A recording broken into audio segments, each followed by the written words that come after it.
The message you are about to hear was written and recorded on a record in 1956 by Earl Nightingale. This message is the answer to the question that he had been searching for from the time he was about 9 years old. Earl Nightingale had been born in economically depressed times. As a child, because they were so poor, Earl desperately wanted to know why some people grew up to enjoy prosperity, while others, like his family, struggled merely to survive. Unable to find answers to his questions from grown-ups, Earl began reading everything he could, believing that someone, somewhere, had the answer. Many years passed, and when Earl was 35 years old, he wrote and recorded this message. It was to be played one Saturday morning to a small group of salesmen during his absence. When Earl returned, he learned that the message had made such a positive impact on the men, they wanted copies to share with their friends and family. Earl arranged with Columbia Records to duplicate the record to meet the many requests. Much to Earl's surprise, in very little time, without any real advertising or marketing, over 1 million copies had been sold, and he received a gold record. Earl called the message The Strangest Secret. And this single recording was the seedling from which the entire personal development industry grew. And because Earl had discovered the true meaning of the strangest secret, which determines the outcome of one's life, he went from poverty to become one of the most highly recognized voices and names throughout the United States and from the West Indies to South Africa. His daily radio program, Our Changing World, was the world's most widely sponsored radio program and was heard daily across the United States, Canada, Mexico, Australia, the Bahamas, Guam, New Zealand, Puerto Rico, the Armed Forces Radio, and 30 countries overseas. I'm Diana Nightingale, and since my husband's death in 1989, I have continually looked for new effective ways to continue to share Earl's many messages of inspiration with the world. The personal development industry is so vast today, and yet people around the world attribute the strangest secret as being the one message that has most positively affected their lives. Earl revised The Strangest Secret several times over the past 40 years as times changed. Because of these changes, I believe you will appreciate the historic value of this original recording.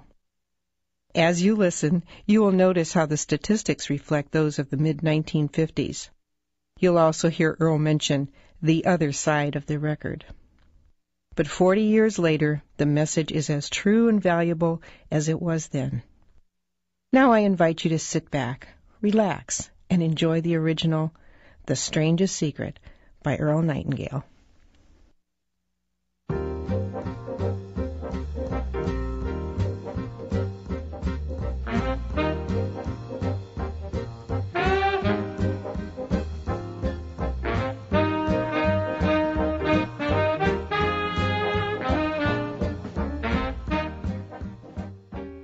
I'd like to tell you about the strangest secret in the world. Not long ago, Albert Schweitzer, the great doctor and Nobel Prize winner, was being interviewed in London, and a reporter asked him, "Doctor, what's wrong with men today?" The great doctor was silent a moment, and then he said, "Men simply don't think." And it's about this that I want to talk with you. We live today in a golden age. This is an era that man has looked forward, dreamed of, and worked toward for thousands of years. But since it's here, we pretty well take it for granted. We in America are particularly fortunate to live in the richest land that ever existed on the face of the earth, a land of abundant opportunity for everyone. But do you know what happens? Let's take 100 men who start even at the age of 25. Do you have any idea what will happen to those men by the time they're 65? These 100 men who all start even at the age of 25 believe they're going to be successful. If you asked any one of these men if he wanted to be a success, he'd tell you that he did. And you'd notice that he was eager toward life, that there was a certain sparkle to his eye, an erectness to his carriage, and life seemed like a pretty interesting adventure to him. But by the time they're 65, 1 will be rich, 4 will be financially independent, 5 will still be working, 54 will be broke. Now think a moment. Out of the 100, only 5 make the grade. Why do so many fail? What has happened to the sparkle that was there when they were 25? What's become of the dreams, the hopes, the plans? And why is there such a large disparity between what these men intended to do and what they actually accomplished. When we say about 5% achieve success, we have to define success. And here's the definition. Success is the progressive realization of a worthy ideal. If a man is working toward a predetermined goal and knows where he's going, that man is a success. If he's not doing that, he's a failure. Success is the progressive realization of a worthy ideal. Rollo May, the distinguished psychiatrist, wrote a wonderful book called Man's Search for Himself. And in this book he says, the opposite of courage in our society is not cowardice, it is conformity. And there you have the trouble today. It's conformity. People acting like everyone else, without knowing why, without knowing where they're going. Now think of it. In America right now, there are over 14 million people 65 years of age and over, and about 13 million of these 14 million are broke. They're dependent on someone else for life's necessities. Now, we learn to read by the time we're 7. We learn to make a living by the time we're 25. Usually, by that time, we're not only making a living, we're supporting a family. And yet, by the time we're 65, we haven't learned how to become financially independent in the richest land that has ever been known. Why? We conform. And the trouble is that we're acting like the wrong percentage group, the 95% who don't succeed. Now, why do these people conform? Well, they don't know, really. These people believe that their lives are shaped by circumstances, by things that happen to them, by exterior forces. They're outer-directed people. A survey was made one time that covered a lot of men, working men, and these men were asked this question. Why do you work? Why do you get up in the morning? 19 out of 20 had no idea. If you ask them, they'll say, everyone goes to work in the morning. And that's the reason they do it, because everyone else is doing it. Now let's get back to our definition of success. Who succeeds? The only man who succeeds is the man who is progressively realizing a worthy ideal. He's the man who says, I'm going to become this, and then begins to work toward that goal. I'll tell you who the successful people are. A success is the school teacher who's teaching school because that's what she wanted to do. The success is the woman who's a wife and mother because she wanted to become a wife and mother and is doing a good job of it. The success is the man who runs the corner gas station because that's what he wanted to do. The success is the successful salesman who wants to become a top-notch salesman and grow and build with his organization. A success is anyone who is doing deliberately a predetermined job because that's what he decided to do deliberately. But only 1 out of 20 does that. That's why today there isn't really any competition, unless we make it for ourselves. Instead of competing, all we have to do is create. Now, for 20 years, I looked for the key which would determine what would happen to a human being. Was there a key I wanted to know which would make the future a promise that we could foretell to a large extent? Was there a key that would guarantee a person's becoming successful if he only knew about it and knew how to use it? Well, there is such a key, and I've found it. Have you ever wondered why so many men work so hard and honestly without ever achieving anything in particular, and others don't seem to work hard and yet seem to get everything? They have the magic touch. You've heard them say that about someone. Everything he touches turns to gold. And have you ever noticed that a man who becomes successful tends to continue to become successful? And on the other hand, have you noticed how a man who is a failure tends to continue to fail? It's because of goals. Some of us have them, some don't. People with goals succeed because they know where they're going. Now think of a ship leaving a harbor, and think of it with the complete voyage mapped out and planned. The captain and crew know exactly where it's going and how long it will take. It has a definite goal. 9,999 times out of 10,000, it will get to where it started out to get. Now let's take another ship, just like the first, only let's not put a crew on it, or a captain at the helm. Let's give it no aiming point, no goal, no destination. We just start the engines and let it go. I think you'll agree with me that if it gets out of the harbor at all, it will either sink or wind up on some deserted beach a derelict. It can't go any place because it has no destination and no guidance. It's the same with a human being. Take the salesman, for example. There is no other person in the world today with the future of a good salesman. Selling is the world's highest paid profession, if we're good at it and if we know where we're going. Every company needs top-notch salesmen, and they reward those men. The sky is the limit for them. But how many can you find? Someone once said, the human race is fixed, not to prevent the strong from winning, but to prevent the weak from losing. The American economy today can be likened to a convoy in time of war. The entire economy is slowed down to protect its weakest link, just as the convoy had to go at the speed that would permit its slowest vessel to remain in formation. That's why it's so easy to make a living today. It takes no particular brains or talent to make a living and support a family today. So we have a plateau of so-called security, if that's what a person's looking for. But we do have to decide how high above this plateau we want to aim for. Now let's get back to the strangest secret in the world, the story that I wanted to tell you today. Why do men with goals succeed in life and men without them fail? Well, let me tell you something which, if you really understand it, will alter your life immediately. If you understand completely what I'm going to tell you from this moment on, your life will never be the same again. You'll suddenly find that good luck just seems to be attracted to you. The things you want just seem to fall in line. And from now on, you won't have the problems, the worries, the gnawing lump of anxiety that perhaps you've experienced before. Doubt, fear, well, they'll be things of the past. Here's the key to success, and the key to failure. We become what we think about. Now let me say that again. We become what we think about. Throughout all history, the great wise men and teachers, philosophers and prophets have disagreed with one another on many different things. It is only on this one point that they are in complete and unanimous agreement. Listen to what Marcus Aurelius, the great Roman emperor, said. He said, "A man's life is what his thoughts make of it." Disraeli said this, "Everything comes if a man will only wait.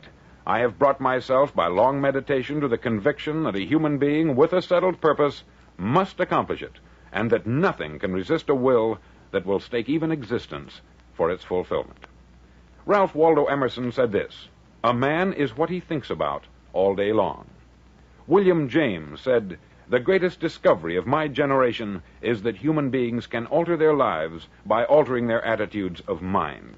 And he also said, "We need only in cold blood act as if the thing in question were real, and it will become infallibly real by growing into such a connection with our life that it will become real. It will become so knit with habit and emotion that our interest in it will be those which characterize belief." He also said this, "If you only care enough for a result, you will almost certainly attain it. If you wish to be rich, you will be rich. If you wish to be learned, you will be learned. If you wish to be good, you will be good.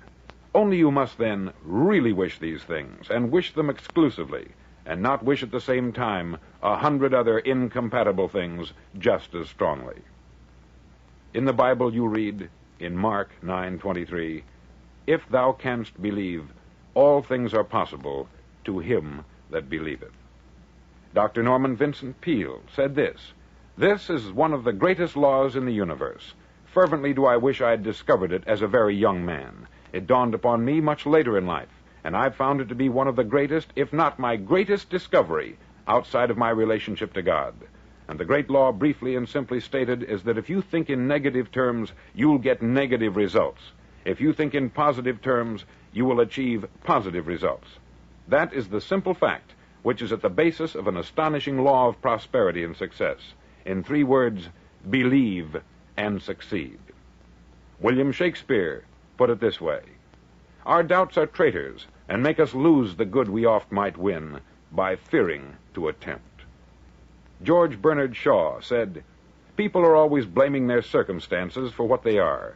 I don't believe in circumstances. The people who get on in this world are the people who get up and look for the circumstances they want, and if they can't find them, make them." Well, it's pretty apparent, isn't it? And every person who discovered this, for a while believed that he was the first one to work it out. We become what we think about. Now, it stands to reason that a person who's thinking about a concrete and worthwhile goal is going to reach it, because that's what he's thinking about. And we become what we think about.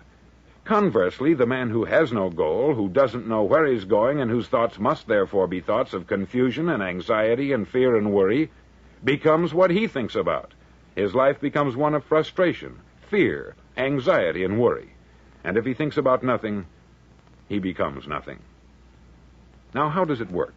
Why do we become what we think about? Well, I'll tell you how it works as far as we know. Now, to do this, I want to tell you about a situation that parallels the human mind. Suppose a farmer has some land, and it's good, fertile land.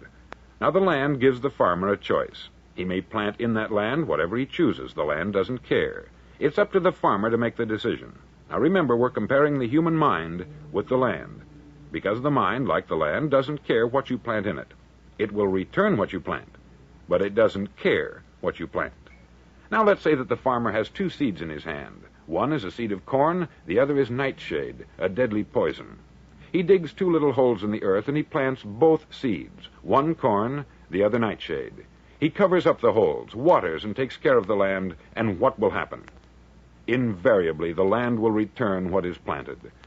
As it's written in the Bible, as ye sow, so shall ye reap. Remember, the land doesn't care. It will return poison in just as wonderful abundance as it will corn. So up come the two plants, one corn, one poison. Now, the human mind is far more fertile, far more incredible and mysterious than the land, but it works the same way. It doesn't care what we plant. Success, failure. A concrete, worthwhile goal, or confusion, misunderstanding, fear, anxiety, and so on. But what we plant, it will return to us. You see, the human mind is the last great unexplored continent on the earth.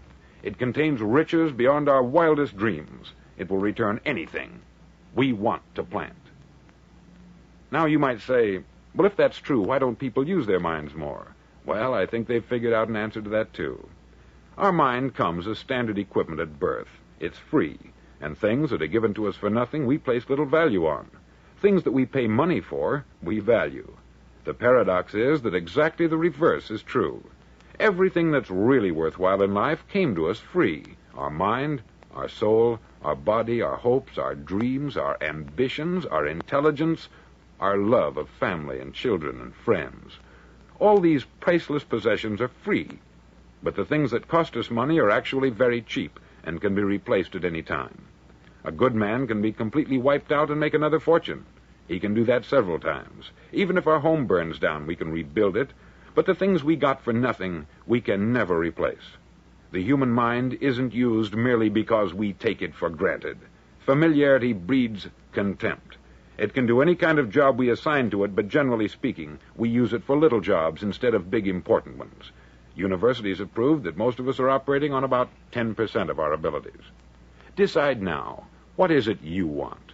Plant your goal in your mind. It's the most important decision you'll ever make in your entire life. Do you want to be an outstanding salesman, a better worker at your particular job? Do you want to go places in your company, in your community? All you've got to do is plant that seed in your mind. Care for it. Work steadily toward your goal, and it will become a reality. It not only will, there's no way that it cannot. You see, that is a law, like the laws of Sir Isaac Newton, the laws of gravity. If you get on top of a building and jump off, you'll always go down. You'll never go up. And it's the same with all the other laws of nature. They always work. They're inflexible. Think about your goal in a relaxed, positive way. Picture yourself in your mind's eye as having already achieved this goal. See yourself doing the things you will be doing when you've reached your goal. Ours has been called the phenobarbital age, the age of ulcers and nervous breakdowns. At a time when medical research has raised us to a new plateau of good health and longevity, far too many of us worry ourselves into an early grave trying to cope with things in our own little personal ways, without learning a few great laws that will take care of everything for us. These things we bring on ourselves through our habitual way of thinking. Every one of us is the sum total of his own thoughts. He is where he is because that is exactly where he really wants to be, whether he'll admit that or not. Each of us must live off the fruit of his thoughts in the future, because what you think today and tomorrow, next month and next year, will mold your life and determine your future. You're guided by your mind.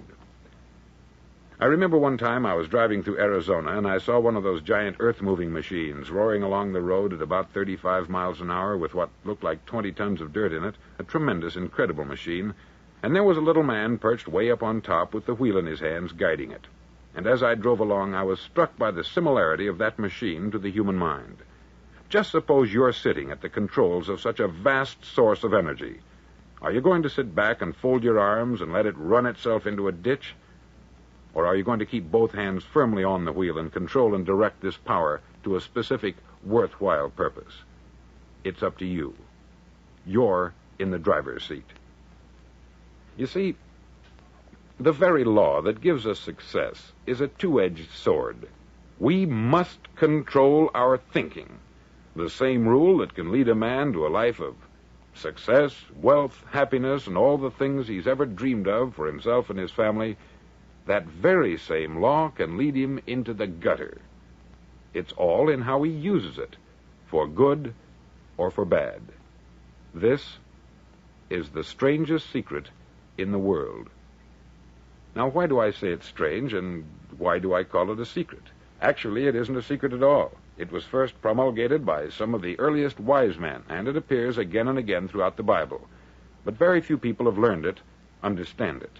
That's why it's strange, and why, for some equally strange reason, it virtually remains a secret. I believe that you could go out and walk down the main street of your town and ask one man after another what the secret of success is, and you probably wouldn't run into one man in a month who could tell you. Now, this information is enormously valuable to us if we really understand it and apply it. It's valuable to us not only for our own lives, but the lives of those around us, our family, employees, associates, and friends. Life should be an exciting adventure. It should never be a bore. A man should live fully, be alive. He should be glad to get out of bed in the morning. He should be doing a job he likes to do because he does it well. One time I heard Grove Patterson make a speech, the editor-in-chief of the Toledo Daily Blade, and as he concluded his speech, he said something that I've never forgotten. He said something like this: "My years in the newspaper business have convinced me of several things, among them that people are basically good, and that we came from someplace, and we're going someplace. So we should make our time here an exciting adventure. The architect of the universe didn't build a stairway leading nowhere." And the greatest teacher of all, the carpenter from the plains of Galilee, gave us the secret time and time again. As ye believe, so shall it be done unto you.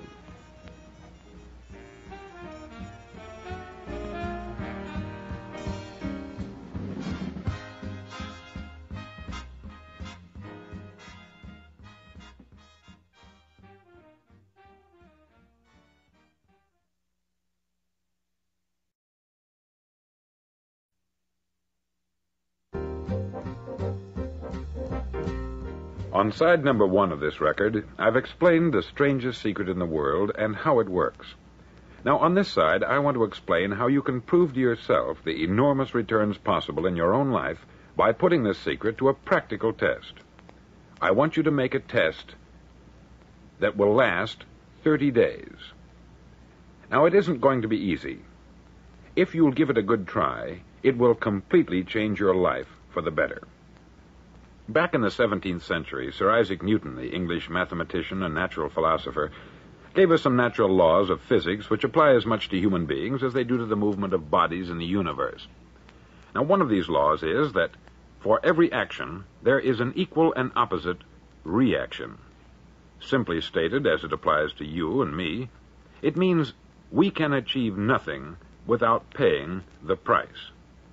The results of your 30-day experiment will be in direct proportion to the effort you put forth. To be a doctor, you must pay the price of long years of difficult study. To be successful in selling, and remember that each of us succeeds to the extent of his ability to sell, selling our families on our ideas, selling education in schools, selling our children on the advantages of living the good and honest life, selling our associates and employees on the importance of being exceptional people, to, of course, the profession of selling itself. But to be successful in selling our way to the good life, we must be willing to pay the price. Now, what is that price? Well, it's many things.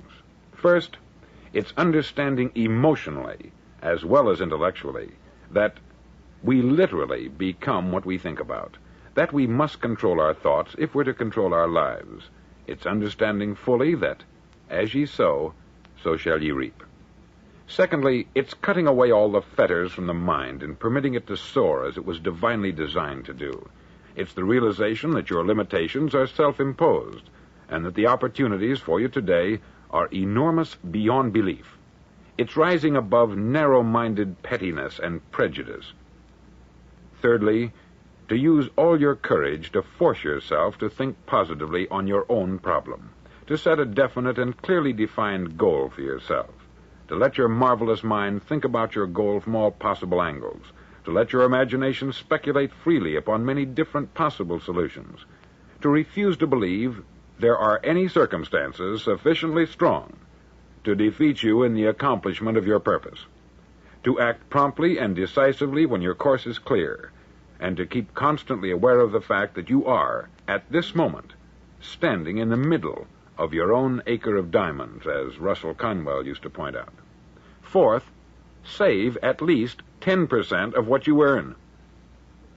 It's also remembering that no matter what your present job, it has enormous possibilities if you're willing to pay the price.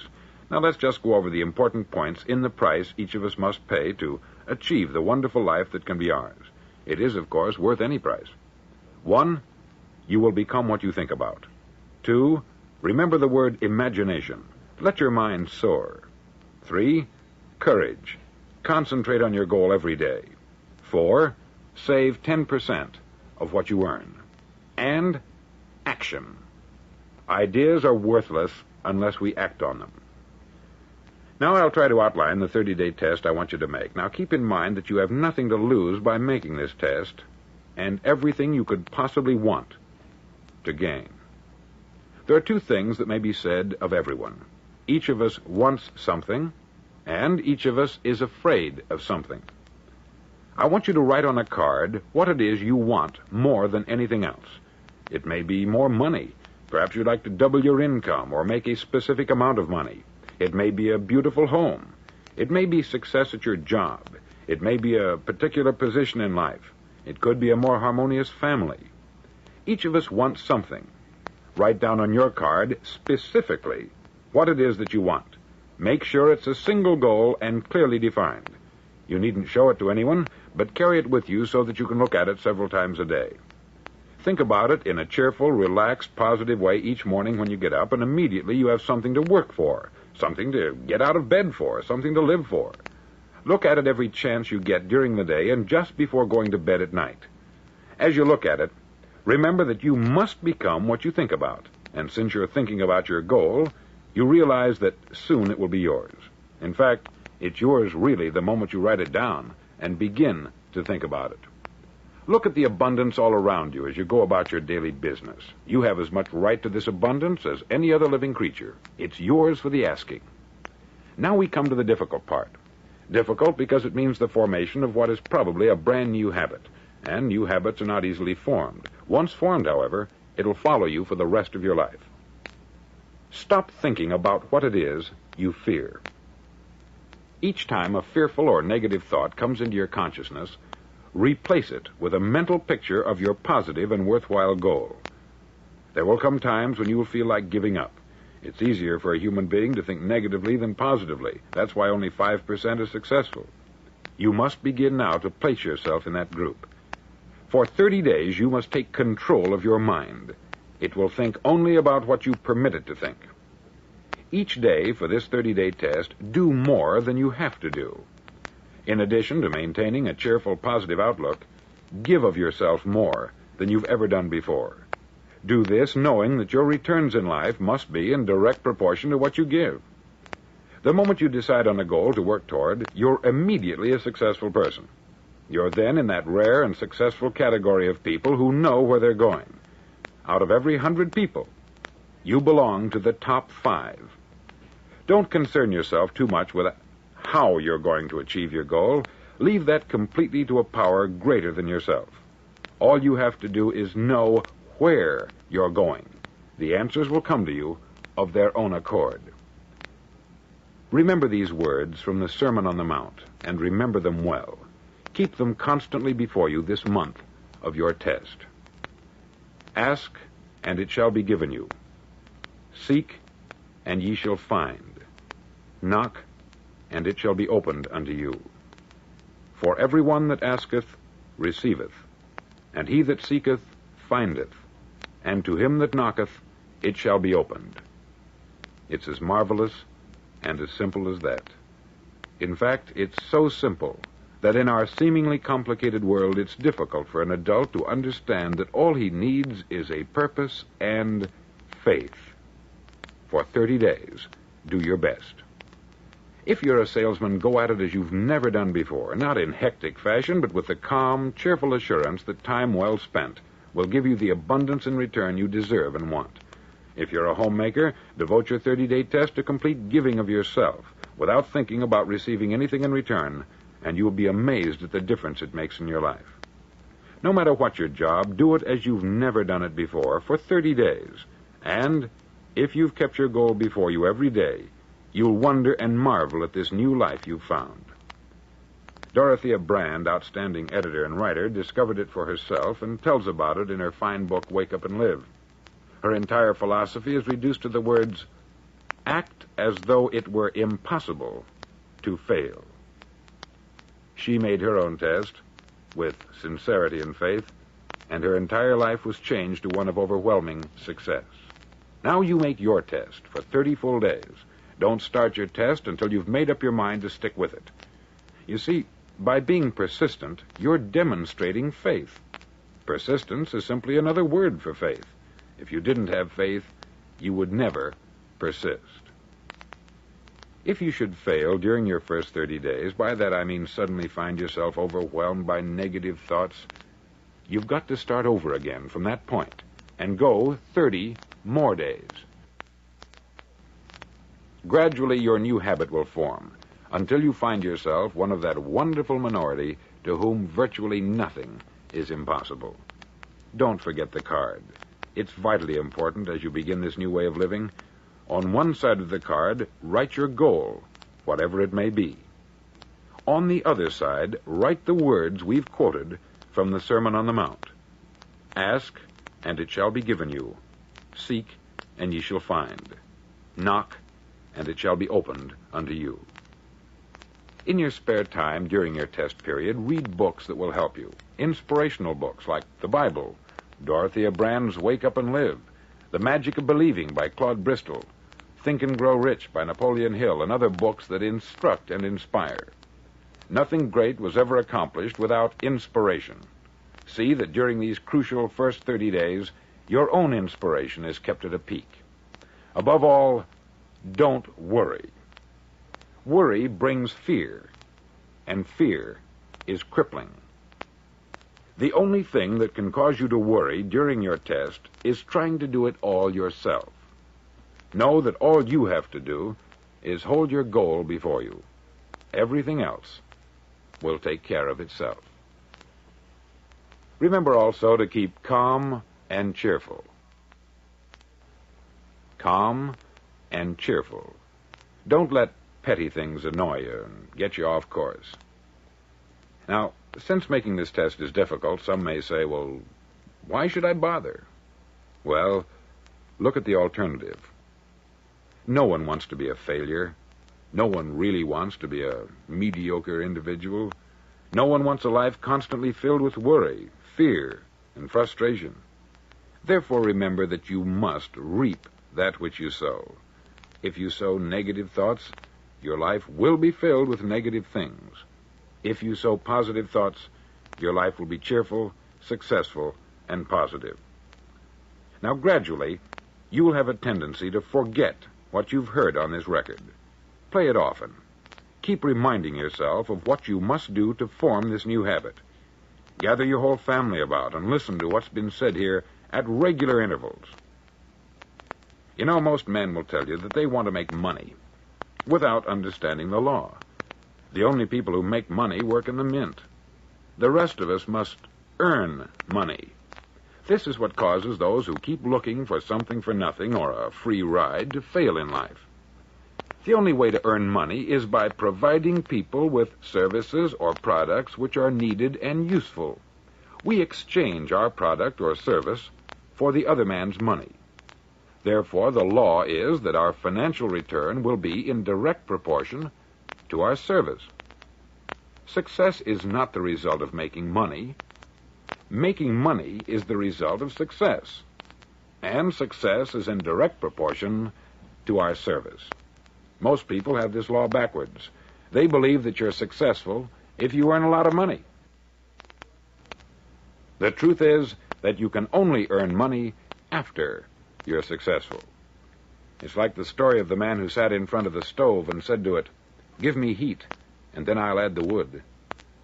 How many men and women do you know, or do you suppose there are today, who take the same attitude toward life? There are millions. We've got to put the fuel in before we can expect heat. Likewise, we've got to be of service first before we can expect money. Don't concern yourself with the money. Be of service. Build, work, dream, create. Do this, and you'll find there's no limit to the prosperity and abundance that will come to you. Prosperity is founded upon a law of mutual exchange. Any person who contributes to prosperity must prosper in turn himself. Sometimes the return will not come from those you serve, but it must come to you from someplace, for that is the law. For every action, there is an equal and opposite reaction. As you go daily through your 30-day test period, remember that your success will always be measured by the quality and quantity of service you render, and money is a yardstick for measuring this service. No man can get rich himself unless he enriches others. There are no exceptions to a law. You can drive down any street in America and from your car estimate the service that's being rendered by the people living on that street. Had you ever thought of this yardstick before?